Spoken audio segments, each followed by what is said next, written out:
Après avoir souligné l'importance du non-verbal dans les présentations orales, je vais vous présenter les différentes étapes. Tout d'abord, la préparation du contenu et du support, puis quelques astuces pour vaincre votre stress, et enfin la présentation en elle-même.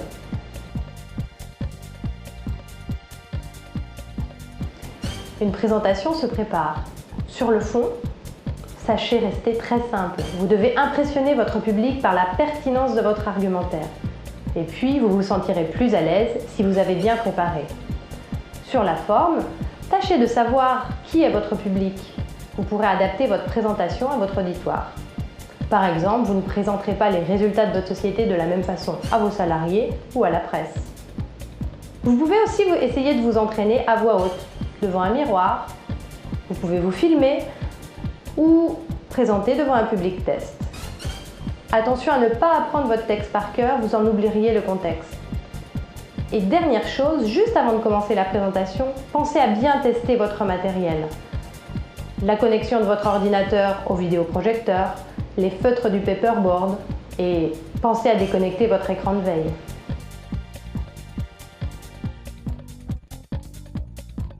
Augmentez l'efficacité de vos présentations en utilisant un support visuel. Mais attention, ce support n'est pas là pour détourner l'attention du public, il doit avoir une réelle valeur ajoutée. Vous pouvez y inscrire le plan de votre exposé, des points clés ou des chiffres par exemple. Chaque page doit contenir peu d'informations, en général une idée principale. La taille des mots doit être suffisante, au moins une taille 16.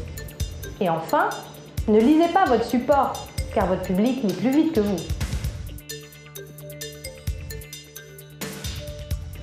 Votre présentation va bientôt commencer.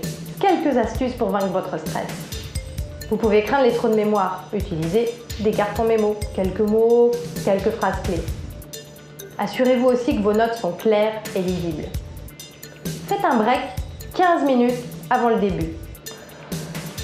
Prenez plusieurs inspirations profondes et enfin, souriez.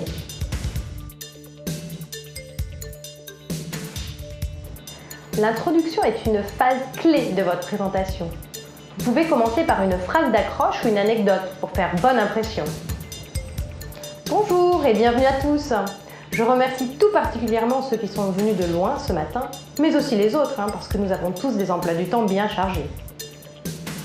Puis ensuite, vous vous présentez, vous dites pourquoi vous êtes la personne qui a été choisie pour faire cet exposé, et pensez bien à regarder votre auditoire.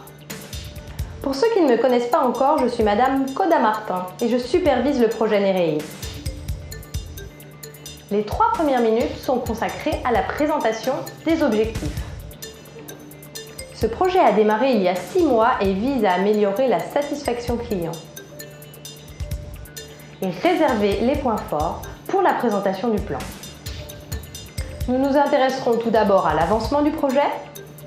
Nous regarderons les problèmes rencontrés et les solutions envisagées, et enfin, les prochaines étapes.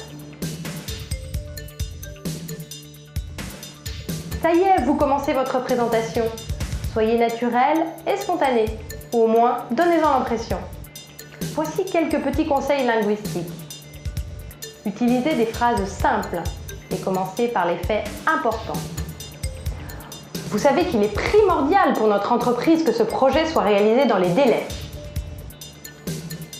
Utilisez également des formes verbales actives et positives.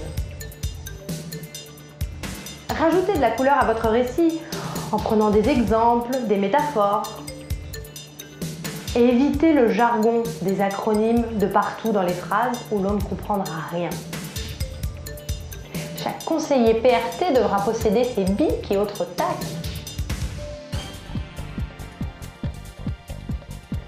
Vous arrivez maintenant à la conclusion de votre exposé. Attention, elle est aussi importante que l'introduction. Vous pouvez faire savoir à votre auditoire que vous approchez de la fin. Résumez les points principaux et surtout, retenez bien ces points. Un public adulte ne reste concentré environ que 45 minutes. Il ne retient qu'un tiers de votre exposé et 4 à 5 points principaux.